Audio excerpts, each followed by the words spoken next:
ইতিমধ্যে জেলা কিশোরগঞ্জের কৃতি সন্তান বাংলাদেশ আওয়ামী লীগের দুর্দিনের কাণ্ডারে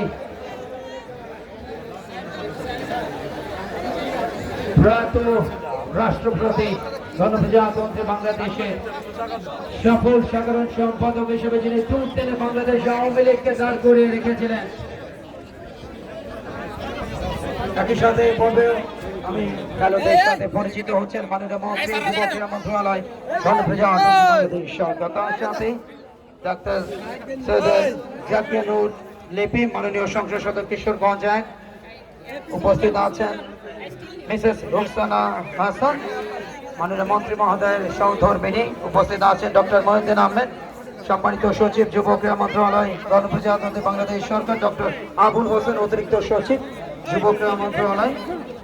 জনাব আহমদ তরিকুল ইসলাম পরিচালক এবং যুগ্ম সচিব ক্রীড়া পরিদপ্তর যুব ক্রীড়া মন্ত্রণালয়, জনাব ফজলে ইলাহি উপসচিব যুব ক্রীড়া মন্ত্রণালয়, সম্মানিত পুলিশ সুপার মহোদয়ের প্রতিনিধি।